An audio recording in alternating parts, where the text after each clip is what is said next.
À la fin de la vidéo, nous allons vous donner des secrets pour devenir un génie et nous devons trouver les caractéristiques. Il s'agit de trouver les caractéristiques d'un cercle, il s'agit de trouver les coordonnées, que R soit positif. Rappelons que si R est nul, il s'agit d'un point. Si R est négatif, l'ensemble C serait donc vide. Je vous recommande encore une fois de rester jusqu'à la fin de cette vidéo parce que là maintenant, c'est une histoire sérieuse qui nous attend.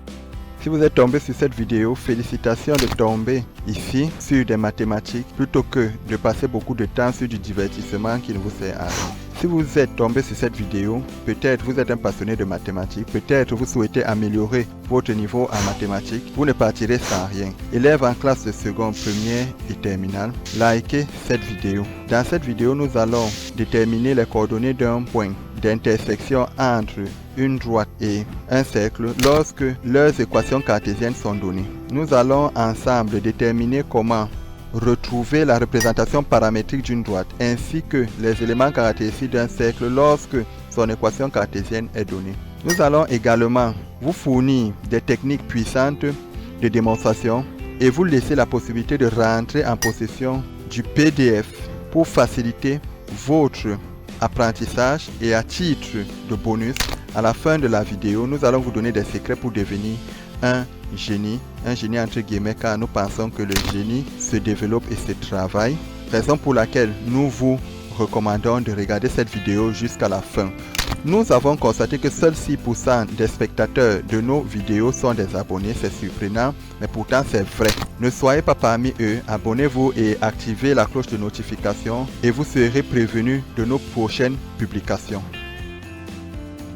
Bien, c'est parti. Nous allons corriger dans la partie B de cet exercice, de l'exercice 3 de cette épreuve, que vous pouvez d'ailleurs trouver le début de la correction dans les autres vidéos dans la chaîne. Il nous a donné le plan muni d'un repère orthonormé OIJ. On considère le cercle C et la droite D d'équations cartésiennes respectives. Il nous est donné dans cette équation cartésienne du cercle et nous devons trouver les caractéristiques. Il s'agit de trouver les caractéristiques d'un cercle, il s'agit de trouver les coordonnées de son centre et de son rayon. Et pour cela, nous aurons besoin de la notion qui amorce la forme canonique. Lorsqu'on dispose d'un polynôme p de x écrit sous la forme ci, x carré plus bx, nous pouvons écrire cette relation comme étant une différence de 2 carrés, rien que cette relation. Alors comment on s'y prend? Nous prenons cette valeur qui est à ce niveau, ça veut dire x carré, nous l'écrivons sans son x. Nous prenons le signe qui est à ce niveau et nous recopions à ce niveau. Nous prenons le coefficient de x que nous divisons par 2 et le tout nous élevons au carré. Une fois que c'est fait, nous obtenons le premier carré qui est renseigné à ce niveau. Et par la suite, nous prenons donc la valeur qui a été divisée par 2. Nous prenons la valeur qui a été divisée par 2 qui est à ce niveau et nous élevons cette valeur au carré et nous la retranchons. Ça veut dire que nous devons avoir moins à ce niveau. Je rappelle aussi que s'il y avait un plus C derrière, on l'aurait juste ajouté derrière. À titre de curiosité, vous pourrez donc développer cette relation pour voir si effectivement on rentre ici. Vous verrez qu'effectivement, si vous développez toute cette relation, vous obtiendrez ceci. Bon, à titre d'exemple, si nous disposons d'un polynôme comme x carré plus 4x, eh bien, nous écrivons x au carré. Nous prenons x, nous mettons dans la parenthèse, nous prenons le signe que nous avons ici, nous déposons là. Nous prenons le 4 si nous divisons par 2. Le tout, nous élevons au carré. Et nous allons donc faire la soustraction de cette fraction ici derrière. Voilà, ça nous donne cette relation. Après, nous allons donc simplifier cette relation. Nous savons que 4 divisé par 2, ça donne 2. 4 divisé par 2, là, ça donne 2. Ça nous donne donc 2 au carré, donc 4. Voilà donc l'expression qui est équivalente à celle-ci. Elle a été retrouvée à partir de cette relation-ci qui est en haut. Les éléments cartésiens du cercle sont obtenus lorsque l'équation cartésienne du cercle est mise sous la forme que nous voyons ici. Ça veut dire que nous devons avoir la somme de 2 carrés et les valeurs à l'intérieur de chaque carré comme nous observons avec cette forme-là. Et petit a et petit b désignent alors les coordonnées du centre, pendant que la valeur qui est élevée au carré de l'autre côté de l'égalité désigne le rayon du cercle. La condition est qu'il faut que R soit positif. Rappelons que si R est nul, il s'agit d'un point. Si R est négatif, l'ensemble C serait donc vide. Bien, donc voilà ce qu'il fallait savoir au départ avant de suivre la correction qui va suivre. La stratégie est la suivante. Vous disposez d'une équation cartésienne sous cette forme. Vous regroupez les x, les valeurs de x entre elles. Donc nous avons x ici, nous avons x à ce niveau. Il faut donc regrouper ces deux valeurs, les mettre côte à côte, tel que c'est fait à ce niveau et tel que c'est fait à ce niveau. Nous regroupons les y aussi entre eux. Bien. Maintenant, une fois que ces deux valeurs sont regroupées, observons attentivement celle qui est encadrée ici. Nous prenons le x qui est élevé au carré, nous mettons là. Nous prenons le signe qui est ici, nous plaçons là. Nous divisons donc 4 par 2 et le tout nous élevons au carré. Et nous devons donc retrancher cette valeur élevée au carré par le carré de cette valeur qui est ici. C'est pourquoi nous aurons donc moins 2 au carré, tel que c'est renseigné à ce niveau.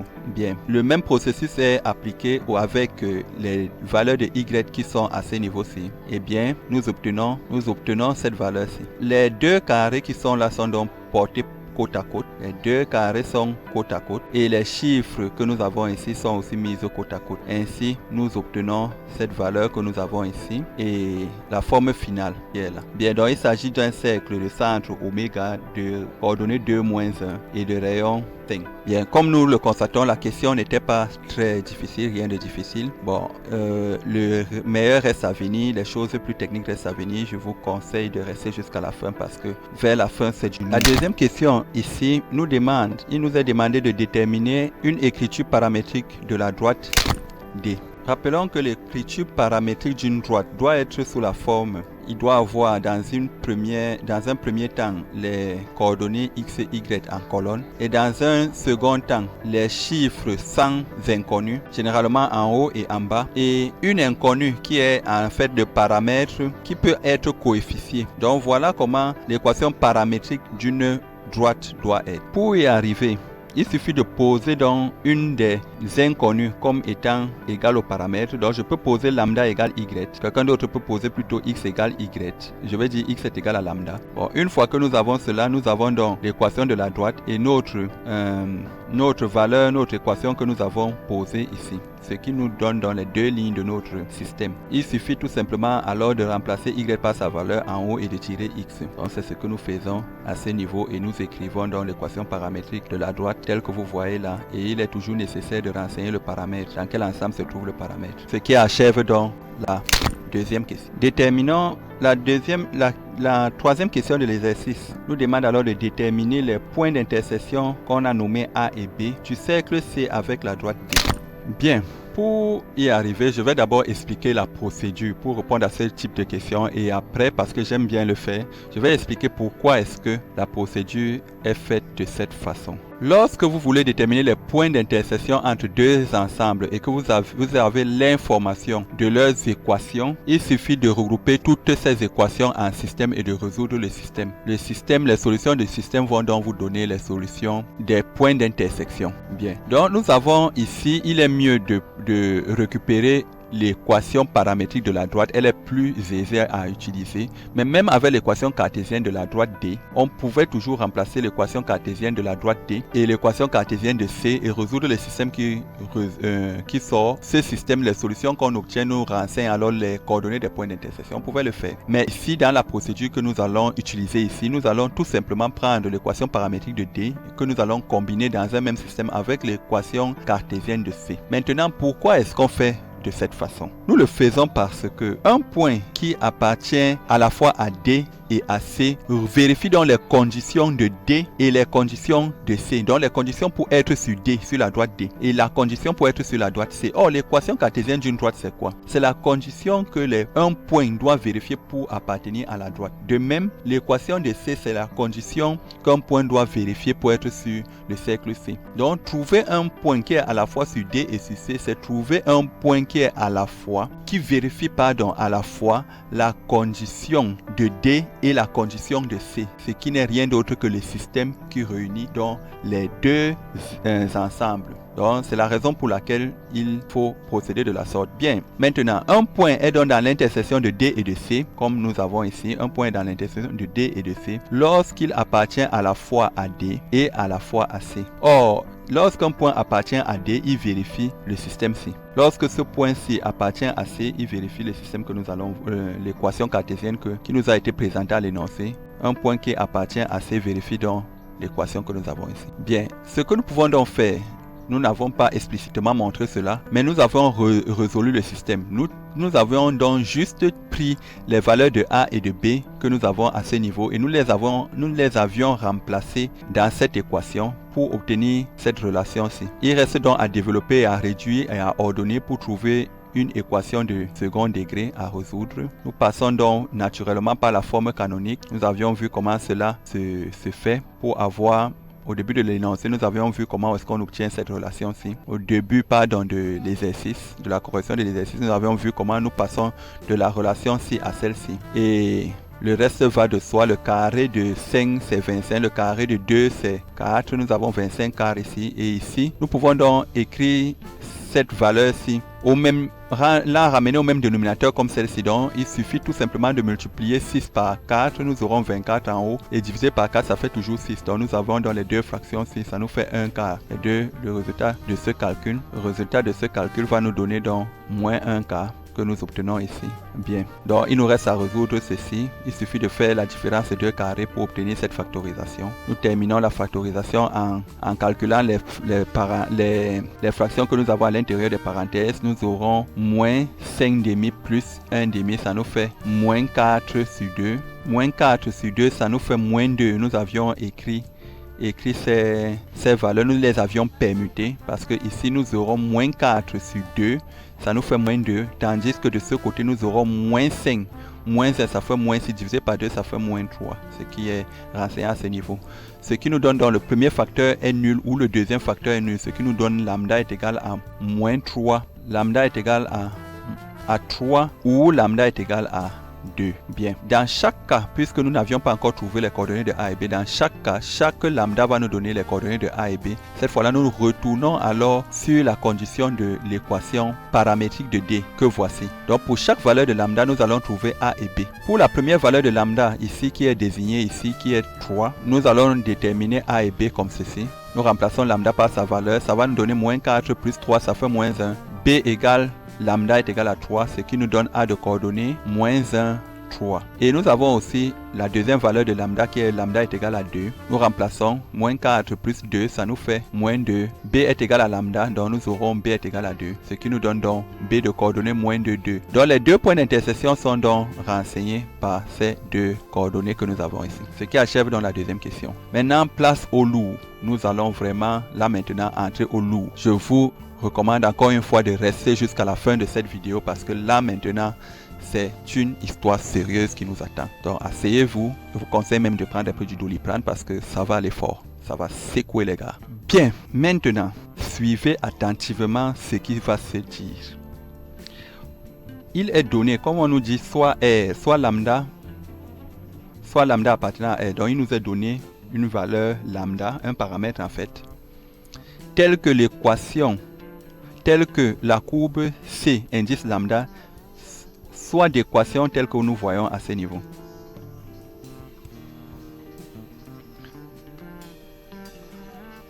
Il nous est donc demandé de montrer que cet ensemble C de lambda est un cercle passant par A et B. Donc en réalité, cette question qui semble être une unique question est en réalité deux questions. Donc à la fois, on te demande de montrer que C indice lambda est un cercle.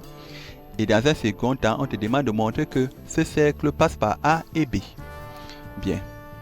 Déjà, pour montrer que le cercle lambda passe par A et B, suffira de prendre les coordonnées de A et de B, de remplacer au niveau de X pour les abscisses et au niveau de Y pour les ordonnées et voir si on obtient 0. Si on obtient 0, on conclut que en réalité, A et B sont les éléments de C. Ça, c'est trivial. Mais comment est-ce qu'on pourrait montrer donc que ceci est un cercle? Bien. Maintenant, ce qu'on va se dire ici, c'est que si vous avez l'équation cartésienne d'un ensemble de points, et que cet ensemble de points, cette équation cartésienne peut se mettre sous cette forme avec R positif et élevé au carré, cela signifie alors que cet ensemble est un cercle. Donc c'est ce que nous allons faire. Nous allons prouver que cette équation peut se mettre sous la forme ci avec R positif. C'est ce qu'il faut montrer. Bien, il va falloir s'accrocher, comme je le disais tout à l'heure, et être concentré sur l'objectif qui est donc ciblé. Bien, comme nous l'avions dit, nous allons répondre en 2 étapes. Dans un premier temps, nous allons montrer que C lambda est un cercle. Nous prenons donc l'écriture qui nous a été donnée à l'énoncé qui est celle-ci. Quelle est la stratégie? Il faut développer. Nous développons et nous allons donc regrouper astucieusement notre expression. Pour parvenir à l'expression, il faut regrouper les X entre eux et les Y entre eux. C'est ce qui nous amène, une fois que nous avions développé ici, à regrouper les X et les Y entre eux, côte à côte. Donc, une fois, dans un premier temps, nous développons parce que tant que l'expression-ci n'est pas développée, tant que lambda n'est pas encore développé avec la parenthèse, et on ne peut pas regrouper les X entre eux. Bon, donc, on développe dans un premier temps. Ensuite, nous regroupons les X entre eux. Les X sont regroupés entre eux à ce niveau. Les Y aussi regroupés entre eux à ce niveau. Et bien sûr, ces valeurs-ci, elles ne nous intéressent pas, on les copie juste. Bien, à l'étape suivante, nous amorçons dans la relation que nous avions vue ici, que voici. Cette relation, elle est absolument magique. Nous savons que cette expression-ci nous donne celle-ci. Sauf qu'à présent, notre B n'est plus simple. C'est un sacré paquet. En fait, c'est une parenthèse. Et on va donc devoir travailler malgré que c'est un peu encombrant. Mais nous allons appliquer toujours cette relation. Bien, c'est elle qui est donc appliquée à ce niveau-ci. Voici tout ce qui est notre B.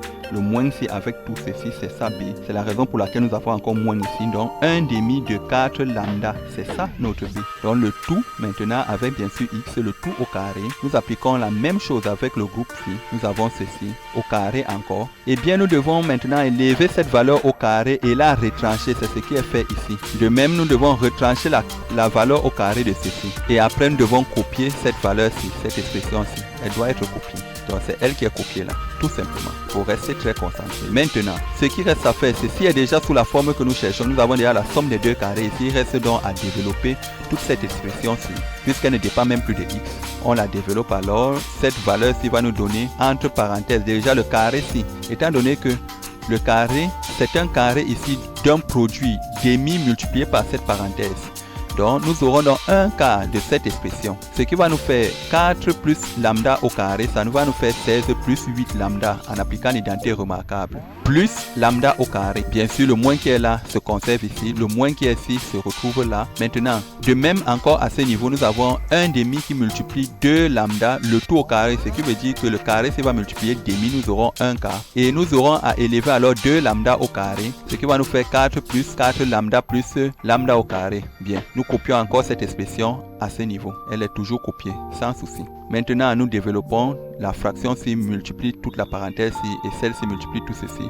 En réalité, nous trouvons cette expression-ci. Nous allons alors regrouper les lambda entre eux et les lambda au carré entre eux.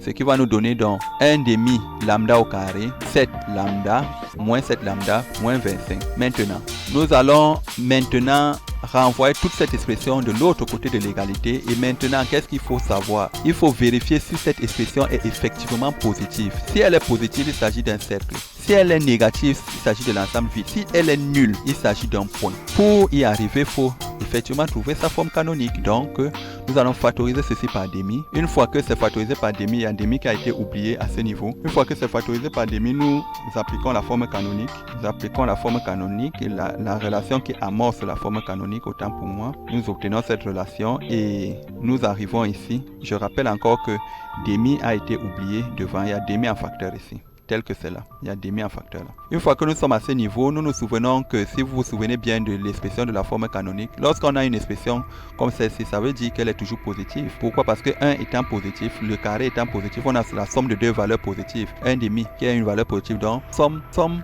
et produit de nombres positifs fini. Bien sûr, c'est positif. Donc, nous avons donc un cercle de centre, la racine de cette valeur-ci, et de rayon plutôt, la racine de cette valeur-ci, et de centre, l'opposé des valeurs que nous avons à l'intérieur ici. Ce qui est explicitement expliqué à ce niveau. On a un cercle de centre oméga de coordonnées tel que c'est là. Donc nous relevons les valeurs qui sont ici, les opposés des valeurs qui sont là. Comme il y avait moins ici, on ne prend pas moins. Et comme il y a plus ici, on prend moins là. Et cette expression est mise sous la racine pour nous donner le rayon. Donc voilà donc la preuve qu'il s'agit d'un cercle. Maintenant, une fois que nous avons montré que c'est un cercle, la suite est plus ou moins facile. facile, mais je vous conseille de rester jusqu'à la fin. Je vous ai dit, il y a du lourd à la fin. Il y a la possibilité, si vous me réclamez le PDF, je vais vous donner le contact pour que vous ayez le PDF de cette correction-ci. Et à la fin, il y aura des conseils que je vais vous donner si vous voulez devenir un élève super fort, surtout en mathématiques. Il y a quelques conseils que je vais vous donner, donc je vous demande de rester jusqu'à la fin. Bien, maintenant, pour montrer que A et B appartiennent à lambda, il suffit de vérifier si A et B vérifient effectivement l'équation de C indice lambda. Bon, nous rappelons que A est de coordonnées telles que c'est donné là, B de coordonnées telles que c'est donné à ce niveau. Maintenant, voici l'équation de C lambda. J'ai mis K là, c'est lambda. Bien, maintenant, remplaçons donc les coordonnées de A sur l'expression-ci et vérifions si on obtient 0. Qu'est-ce que les élèves font parfois comme erreur? Ils remplacent les valeurs ici et ils disent directement que c'est 0. Non, c'est pas ce qu'il faut faire. Il faut remplacer x et y par les valeurs ici. Rappelons que le x pour A c'est moins 1.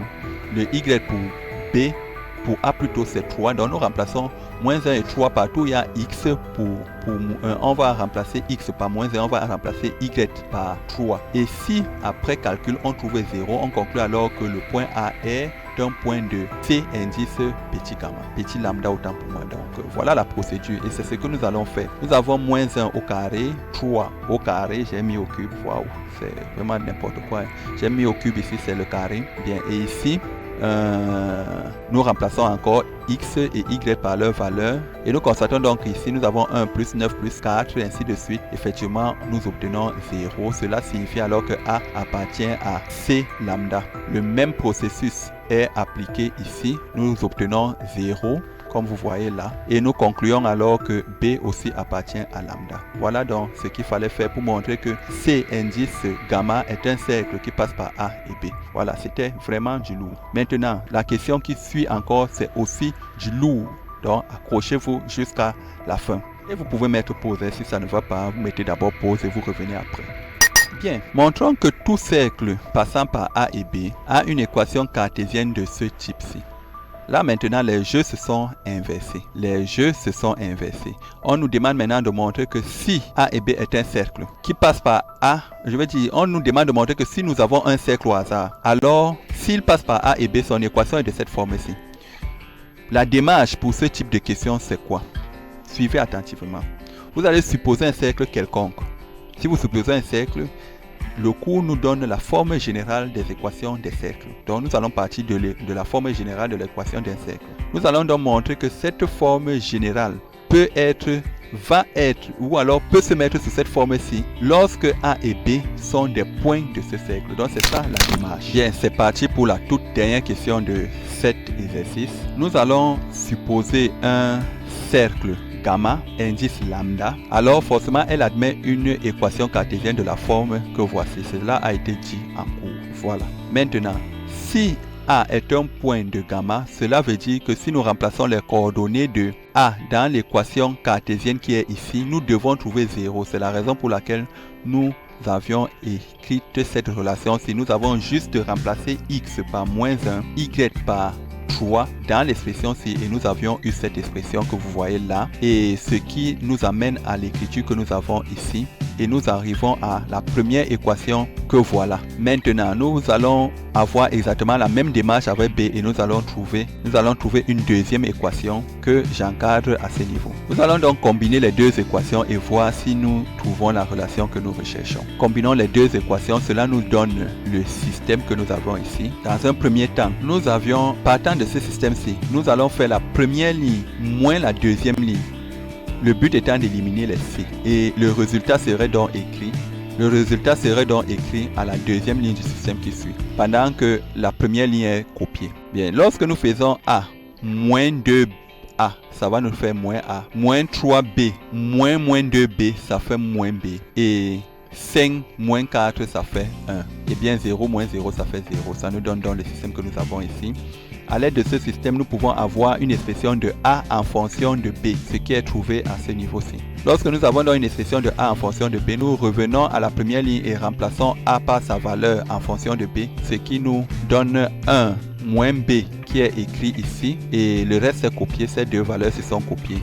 nous finissons donc par obtenir le système que nous avons ici et nous allons donc remplacer A et B dans l'équation de gamma qui est donnée ici plus haut. Dans l'équation de gamma qui est là, nous remplaçons A et B par ces valeurs pour avoir une équation de gamma qui dépend d'un seul paramètre. Et nous allons donc voir si cette équation se met sous la forme ici. C'est ça la démarche. Bien, une fois que c'est donc remplacé, A prend la place qui est là, B prend sa place qui est ici.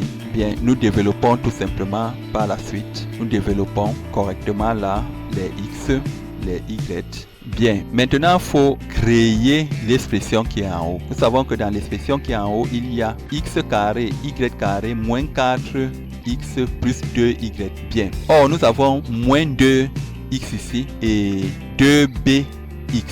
Bref, nous n'avons pas ce que nous cherchons. Si oui, rien que les deux valeurs-ci. La stratégie devant ce type de problème, c'est qu'est-ce qu'on fait? Les valeurs que nous cherchons, la valeur que nous cherchons, nous la mettons et nous la retranchons. Comme nous voulons avoir 4x et que nous avons 2x, faisons déjà 2x moins 2x encore.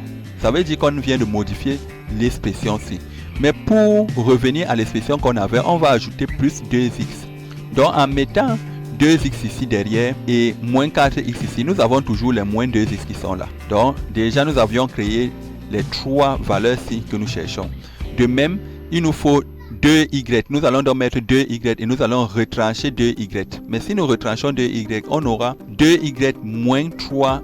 On aura 3y moins 2y pour contrebalancer le 2y que nous avions mis ici. Cela va nous faire 5y que nous avions ici. Et bien, une fois que nous avions fait ça, nous constatons que nous avons déjà un membre de notre relation qui est déjà créé, le membre C. Il nous reste donc à développer, plutôt à ordonner ceci pour voir si le facteur que nous cherchons de l'autre côté apparaît. Bien, qu'est-ce qu'il y a lieu de faire? Nous prenons déjà 2x, nous mettons ici et nous constatons que la seule valeur qui ne dépend pas de x et de y est 20c tout simplement. Bon, maintenant, qu'est-ce que nous pouvons faire? Si nous factorisons 20c par 4, qu'est-ce qui va se passer? Nous aurons 5 moins 1 demi de c qui apparaît. Or, il y a 4 que nous recherchons dans notre expression. Observons l'expression que nous cherchons à la fin. Il y a 4 dans cette expression. Cela veut dire que peut-être le facteur qui multiplie 4 qui vient d'apparaître est le même facteur qui va multiplier moins y. Moins y.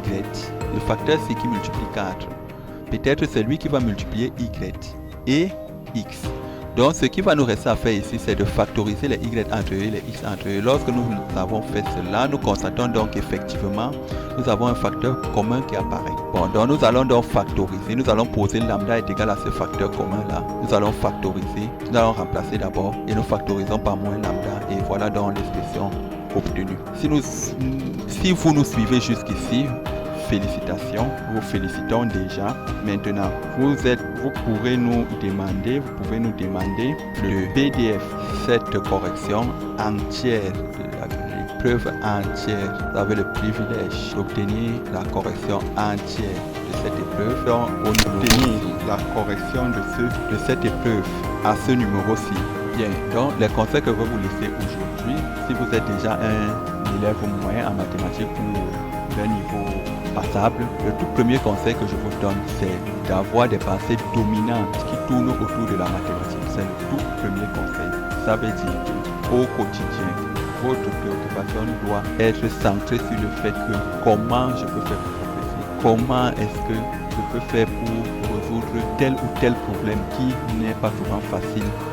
Si vos pensées dominantes tournent autour du sujet qui est comment progresser en mathématiques, vous allez progresser à coup sûr. Vous allez entreprendre des initiatives qui vont vous faire progresser. Le deuxième conseil que je vous donne, c'est d'être confiant, d'avoir la confiance que vous êtes déjà, vous voyez déjà être le meilleur élève de votre classe ou parmi les meilleurs élèves de votre classe en mathématiques. Et y croire, donc visualiser cette situation, vous sentir déjà dans cette situation. Et vous allez voir que si vous maintenez ces deux conseils pendant longtemps, vous allez devenir très brillant en mathématiques. Bien, je vous remercie d'avoir regardé cette vidéo jusqu'à la fin. Je vous recommande d'ailleurs de la regarder plusieurs fois, si possible même de l'enregistrer et de la partager entre amis. Et si vous n'êtes pas vous-même élève, de les transférer à vos petits frères ou amis qui sont en classe de seconde, première ou terminale suivant les différents programmes des pays dans lesquels vous vous trouvez. Bien.